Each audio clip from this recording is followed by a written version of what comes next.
What's up, my YouTube friends? It's a beautiful day, man. Today would have been the Stroudsburg meet. It's the 16th of May. It's probably 80 degrees, sunny. The trees, they look beautiful. Welcome to another episode of Questions from the Truck, number 16. Number 16. It's doing pretty good. I appreciate all your uh, questions, and I hope some of you take the time and answer some of these questions for our fellow modelers and rail fans and woodworkers. So my first question is coming from PDRREngineer, Art over there. Art wants to know, and this is a pretty good question. Art wants to know, do many of you watching rail fan videos pause the video and take screenshots of whatever you're seeing? You know, whether it be a car, a bridge, a building, something in there. Do you do that for any of for references for your modeling? And maybe it's just him. He says no, or I know other people that do it. And one of the other things that I do, just on a side note, hey, let Art know how many of you guys do that. And on a side note, um, I do photography too, right? That's really what I started doing, rail fanning, photography. Then I did some video. It kind of went, you know. People like it. I enjoy it. So my my Facebook group, I'll put a link to it somewhere and down there. We're in the description. And I do, I have a whole section in there of albums, and I broke down my albums into categories. And there's probably hundreds of photos over there of locos, cars, a lot of cars, structures, bridges, old buildings, old stations, a little bit of everything. Go check it out. Thank you, Art, for your question. My next question is from, let's go, Rick Bailey. Rick wants to know who governs the road numbers for of the locos. Um, that was almost a blooper. But who governs them? And is it possible to have duplicate road numbers?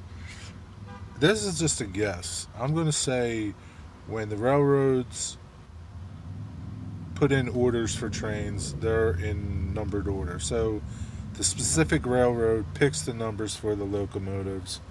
And is it possible to have duplicates? Yeah, but probably not on the road.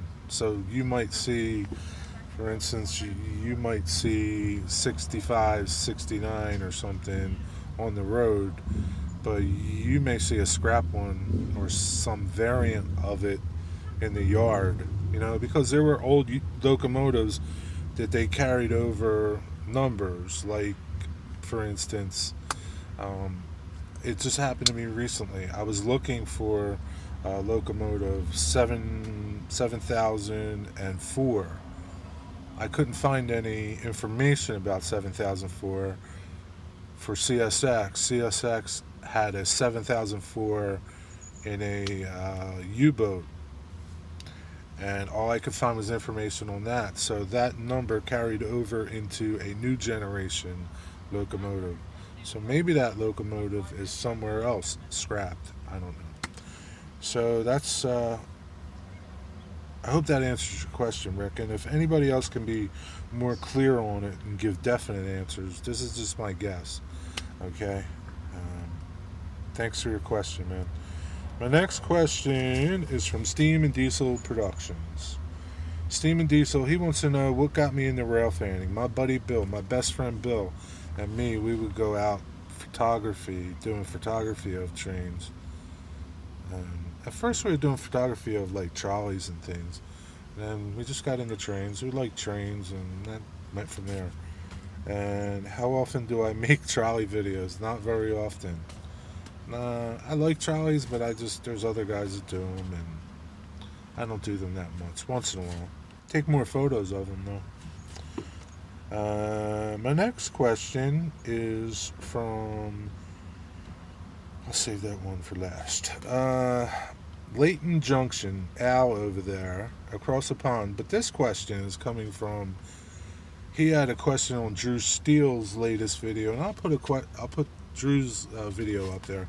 Al wants to know on these trains that we have over here. Um, how do they make these trains up, and do they pick them up as they go? Well, I can only speak for what I know about CSX, and it probably holds true with most of the railroads here in the States. Trains are made up in the yards, so a train could be bringing empties and a longer route and work all the yards along that route, dropping cars off, picking cars up. So that's pretty much probably how it happens for the most part. Some trains, maybe in other areas, are made up and they just go out. But usually, not all these trains work these yards that they're passing through. So it just depends. So it's a little of both, probably. Thanks, Drew, for pointing them over here, and I hope I answered this question. If anybody can give him a better answer, that would be helpful. My last question is from my buddy Wilmer over there at Indian Head Valley Railroad. Wilmer noticed that I do a lot of CSX, and that's just because it's close by, Wilmer. It's like literally I can be anywhere in 5 minutes to 30 minutes. So that's probably why I rail fan it. But his real question was, if I could rail fan any railroad for a couple days, where would it be? Man, that's a tough one. There's so many of them. But lately I've been getting into the UP, and I like the rail fan Tehachapi Loop and all out there. But eventually, one of these days, me and my buddy always talk about it. We're just going to get in something and go and just cruise around the country and take photos and videos. It's going to happen, man. I know it's going to happen because I said so. I spoke it. When you speak things, they happen, usually. No, they do. And I thank you. Hey, Dave's Trains. You had a question, woodworking related. Dave, it happens to me a lot. I forget things all the time. I have to write them down, man.